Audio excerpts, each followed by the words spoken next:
Hello everyone, this is Al Fadi, and we're back again into the new series that we're doing on the Quran and the corrections that were done to its early manuscripts. And with me here in studio again is Dr. Jay Smith. Jay, welcome back, and please help our audience understand now the significance of what we're trying to do here in terms of assessing this new book. Excellent. Now, a number of series ago, we did talk about the difficulty that Muslims have whenever we talk about variance. And invariably, they think variance is nothing more than qira'at or ahruf. Define those terms. I mean, when you're talking about qira'at, I'll have you take a shot at the ahruf things. But qira'at basically is different dialects. That's the easiest way to explain it. And believe it or not, it wasn't canonized. At least the idea wasn't brought up until almost like 50 to 100 years later, and at the same time it didn't become canonized as the seven readings until almost 300 years after the supposed revelation of the Quran. Mujahid is the one that supposedly do that. But yet, whenever Muslims hear us saying that the Quran was changed, when we talk about Uthman in Sahih Bukhari, Volume 6, Hadith number 510, it refers to the fact that at the time of Uthman, 652, that he was told that there were different readings. And so he quickly got Hafsa's copy that was sitting under Hafsa's bed, one of the wives of Muhammad, that had been done in 632 by Zayd ibn Thabit, had that copy made into other copies. That's right. And there were four people that were given the responsibility. That one was Zayd ibn Thabit, Zubair, Alas, and Hisham. There are four of them.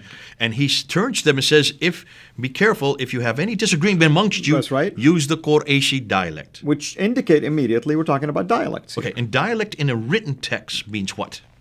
A dialect in written text means that you have to pronounce the word in a certain way. Okay, but written text. Yes. Written text. You're looking at something and you're reading it, in your own dialect. Whether you have diacritical markings or not, you look at the word and you decide how you're going to pronounce it.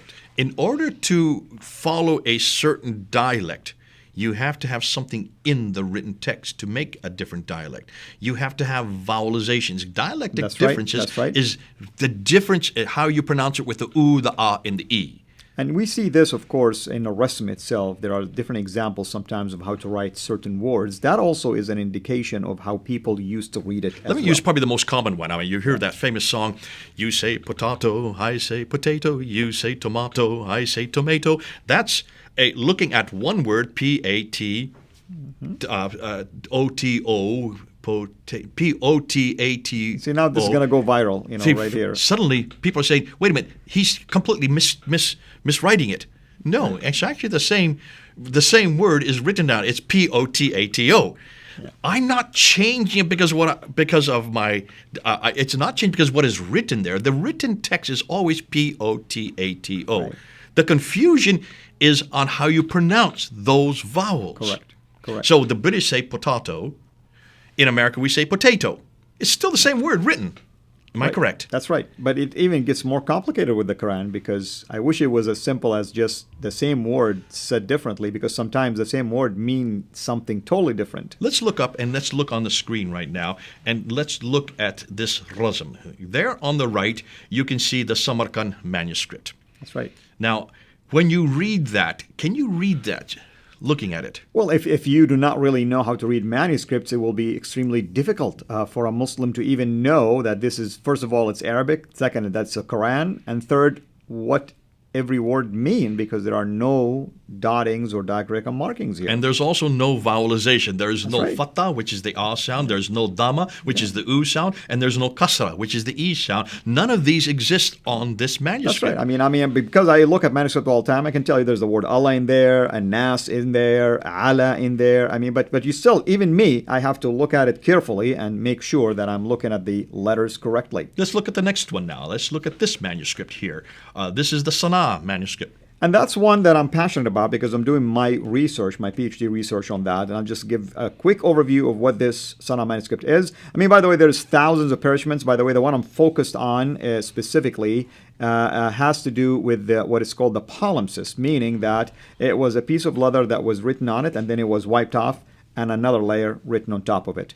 Now, the scholars want to argue that the difference in time between the two layers, the lower layer and upper layer, has been 50 years. I would argue that that's not the case. It was almost instantaneously, within Because a why very would you small- wash off something and write over top? That's right. That's right. Why would you do it? Well, the reason is because you either made a mistake or you've changed it or you've seen something Or different. receive instructions, that you have to make some changes to match a standardized reading. Absolutely. Now, take a look at this. Are there any dots in that script that you can see there? Not at all. And this one is even more complex, by the way. This is kind of like an example of the Hijazi, the Mail, style of writing. Okay, can you see the letters are slightly slanted to the right? Correct. And ma'il means slanted. That's right. That's in Arabic, Mail, meaning something slanted. So here's a sana. This would be actually an older script, would it not, what you're looking at? That is correct. That is correct. I mean, actually, a rule of thumb, a Hijazi is older than a Kufi, That's why when somebody tells me the Samarkand is an older manuscript or one of the oldest, I would laugh. I'd say, no, that's a Kufi, meaning it's at least 8th century.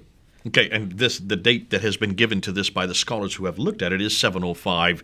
That's the upper layer. That's right. The palimpsest, there's actually a lower layer, not on this particular page, but Correct. we have done that in our other episodes. We have looked by using ultraviolet light. You can That's actually right. separate the two layers, and the That lower is layer correct. would be And I'm higher. doing a study already on the upper layer right And now. this is part of your doctoral thesis right That's now. right. So we're getting into your area. You could go on for hours on this. But let's now look at one more slide. Take a look at this one here. This is from the Topkapi, probably the most famous manuscript. Let's just go back and forth. Look at what we just looked at there. Look at the script there, and now look at the script here. Can you tell there's two different scripts here? Yes, the style of writing, that's number one. Number two, I can see some illumination or some separation, as you see in the bottom, decoration, if you wish. And then we see dottings. Dottings, but the dottings are a different color, Correct. which means they are added at a later date. That's correct. But look at the script. This is known as the Kufic script. Let's go back to the one before. There is this Ma'il script. This is a more archaic script. This is early 8th century. This is more early to mid 8th century. That is So correct. there's That about is 30. correct. Some would say even as many as 40. There are some scholars say that parts of the Topkapi, some of the surahs actually come after 749, possibly even as up to 770. So we're talking about even up to the late 8th century. But this is the one that Muslims like the most because it's the most complete. But even the Topkapi, which is later than the Sana, it doesn't have these diacritical marks, except for a few that are starting to be introduced. Correct. Obviously at a later stage. And you can see there's also a decoration at the bottom. That's That right. decoration also helps to date it because that is showing that it comes from a certain place. Now, the scholars like Altikulich and Esanalu, they would date this. They would say it's from. They confuse everybody because they're saying it's the second half of the 1st century AH, which would be 670 to around 721, and the first half of the 2nd century, which is 721 to 770. So actually what they're saying is 100 years they can Exactly. date it. That doesn't Exactly. very helpful. It's 100-year, And I know some Muslims who have been attacking me on this. They say, yeah, he said the second half of the 1st century, therefore it's 670. Well, you have to read the whole phrase.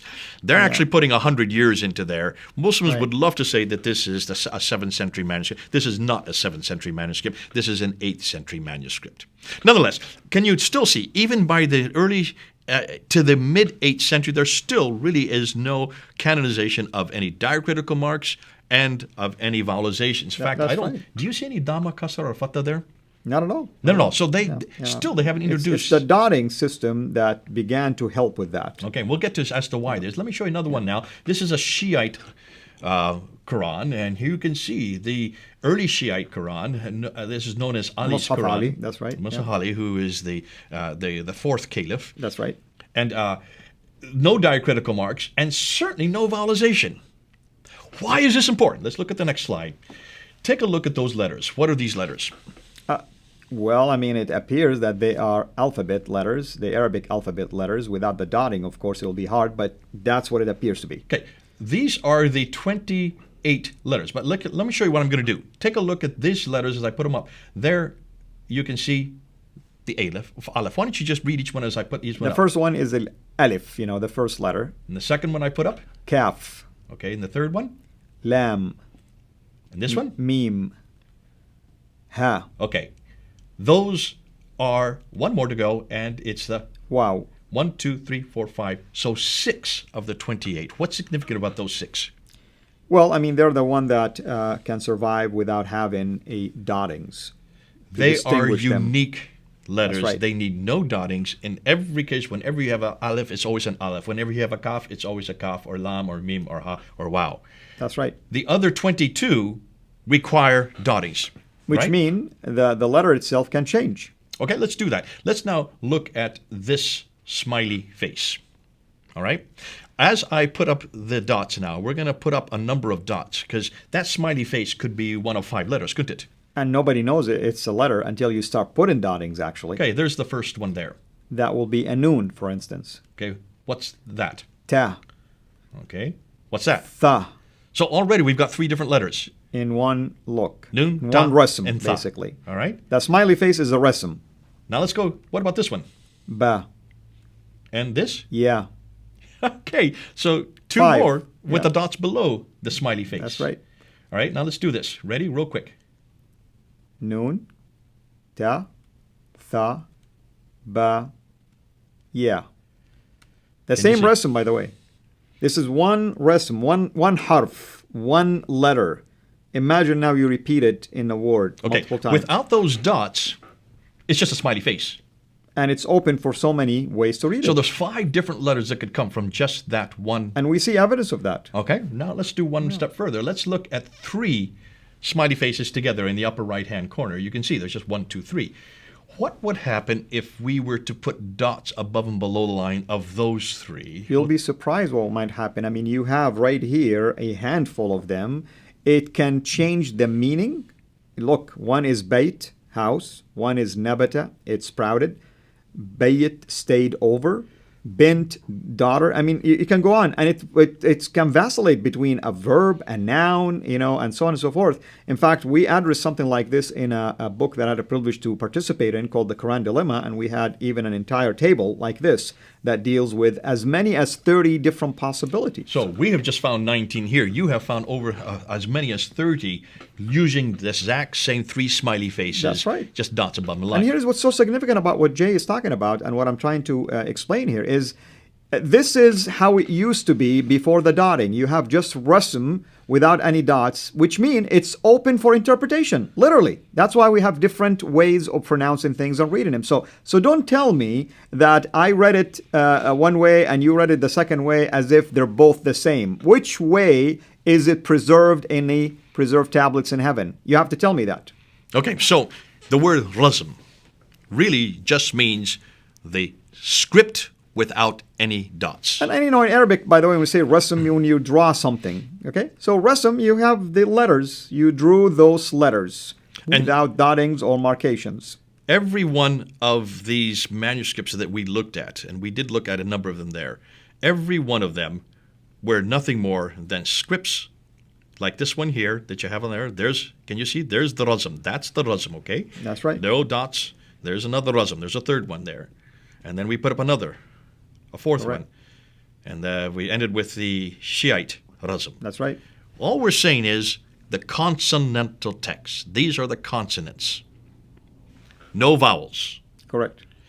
Can you now see that we're talking about 2 completely different things when we're talking about Qirat? Qirat assumes that there's vowels there.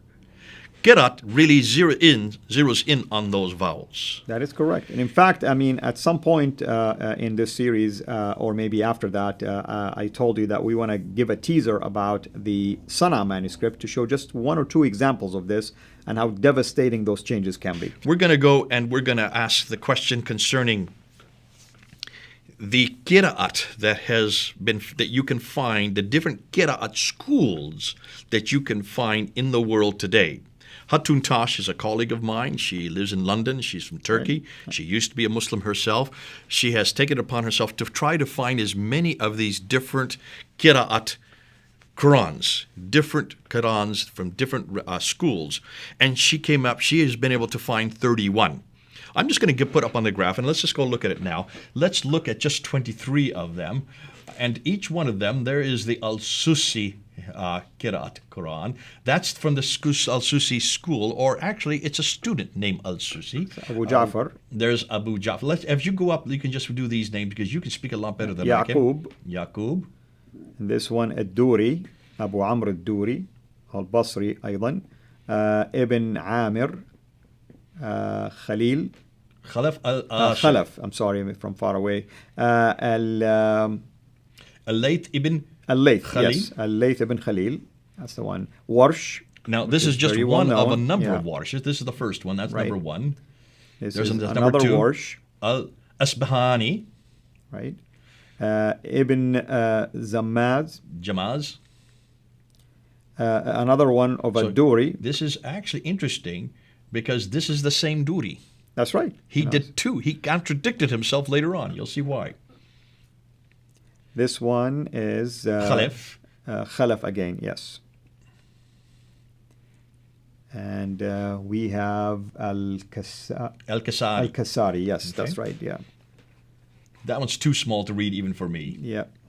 But can you see I'm putting these up there? I'll go a little quicker now because so we don't run out of time. Again, it's kind of like small letters for us, so don't think like we don't know how to read the words, but they're just too tiny for us. I want to just show you these are 23 that she has put up in this particular slide. And those are available, by the way, right? I mean, she found them in well, this is a bookstores photograph of and- the yeah, ones I mean, in her own library yeah. in London. right. This is what we have. Now, what I'm saying, where she found them, they were available. And it's not like she went and got it from a museum. And we that- took these 23 down to Speaker's Corner and go up on Fander Films and just see what happened. That's When right. the Muslims, they went berserk. It's great if you go up on Fander Films and see how they try to grab them out of our hands But even why as did we they were go leaving. berserk? I thought they said it's just Qira'at. So what's the issue? They had no idea that there were these many differences because we were not just looking at the different Qurans and holding them up. We were actually comparing the Hafs, this one here, with every one of these other 22.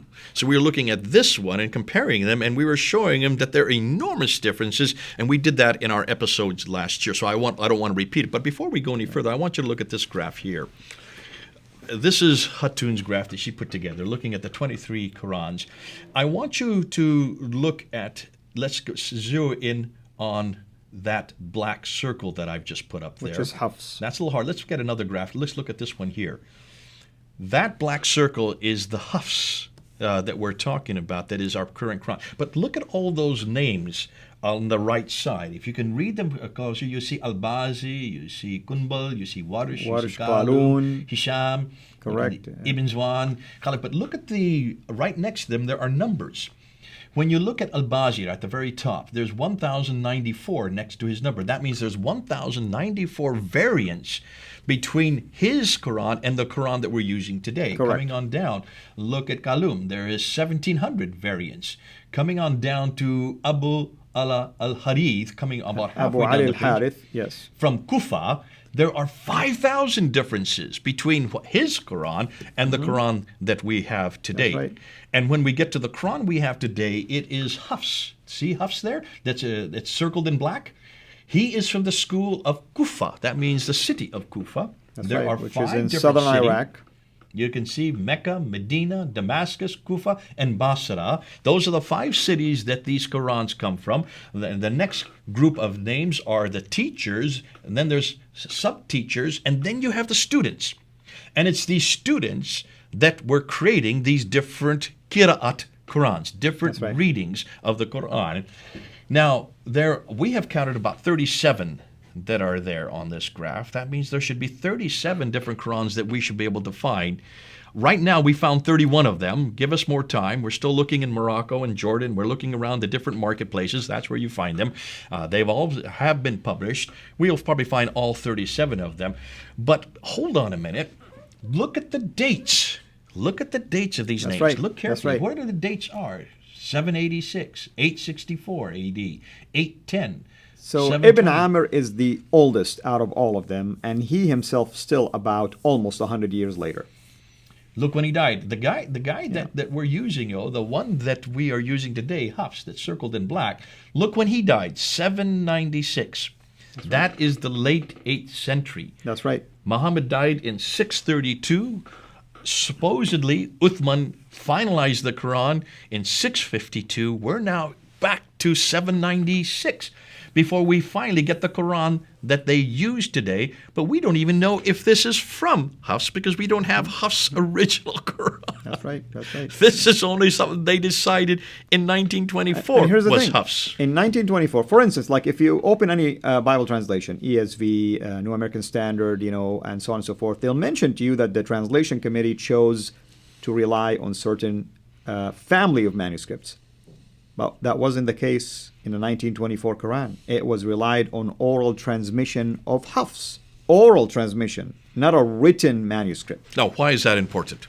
That's Again, important because you're telling me that the Quran you have in your hand today somehow survived the last 13 centuries orally being transmitted without anything to substantiate that in a written form. now, you hear this all the time. People always say, I don't care about the manuscript. Shabiradi even said this when he was confronted on this. Well, wait a minute. Well, I hope he will care after this show. Well, he said, I don't really care about it because we know that they were memorized. What did they memorize? Which Qur'an did they memorize? Did they memorize Khalids or That's Warsh or Duris? In fact, which of the two Duris? Because he even contradicts himself. Even Hafs, we have multiple different versions of Hafs, we have by about the way. 6 or 7 different That's right. Hafs. Yeah. Same thing of Warsh. And his character, by the way, has been attacked anyway. Yes, because he's very weak. Now, before we end, it's important that we understand what we're talking about here. We're talking about the Qira'at traditions created in the late 8th century, early 9th century, That's right. 100 to 140 years after Muhammad and death, and certainly after Uthman. And that's right. This is not even the same century. So how can you have any supposition that Uthman had different readings? These readings don't even come into existence That's right. until the 8th century, So you 9th have century. Ibn Mujahid, 300 years later, decided that there is 7 basically readings that are canonized. So out of what? Out of many qira'at. So who gave him the right to decide which 7 were they? And it's even based on a if weak that- tradition, by the way, the hadith. Even if that were true, what then was he burning? Because he did burn all the manuscripts. Uthman, you know what I mean? Uthman burned That's right. all these manuscripts that disagreed. They couldn't have disagreed with diacritical or Qira'at. There were no Disagreed Qira'at with in his own existence. choice. Evidently, he was burning the consonantal Rasm. Yeah, because he wanted to standardize it. So who gave him permission, by the way, to do this? He was a caliph. You don't need permission once you're a caliph. That's right. So is this not a human intervention? Exactly. Everything about the Quran is a human intervention. The qira'at decided by a human 300 years later. 7 first, then they added another 3, they made it the 10, then they added another 4, they made it the 14, and they said anything outside of that is considered to be strange or shawad, basically. Who decided this? Can you understand now that this whole idea and argument of Qira'at and Ahruf makes no sense for the 7th century? It would make sense for the time that these different authors were creating the different schools of Qira'at. They're all from the late 8th, 796, and up until the early 9th century. Then it would make sense, and that's why Muslims today are not looking at a timeline. If Uthman, let's just say hypothetically that's true, if he burnt these manuscripts, he was not burning them because of Qira'at, because they didn't even exist that early. He was burning them because the consonants were different. That's correct. The rasms were different. The consonantal text did not agree. Correct. Now, what we want to do today is, can we prove that?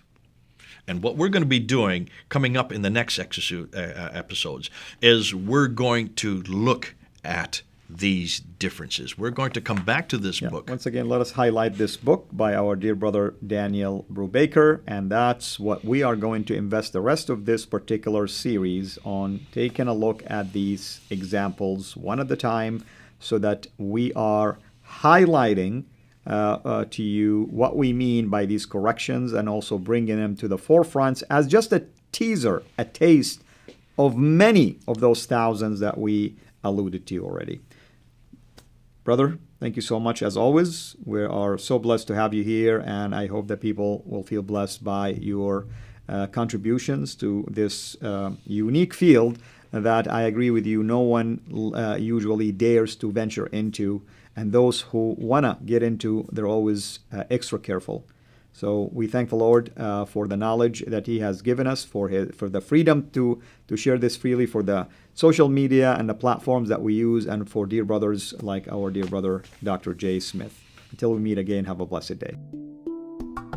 Thanks for watching. Make sure to like and subscribe. Also, hit the bell so that you don't miss future videos. And please consider becoming a patron at patreon.com/Sira International. And together we can introduce Muslims to the gospel of Jesus Christ. Thank you.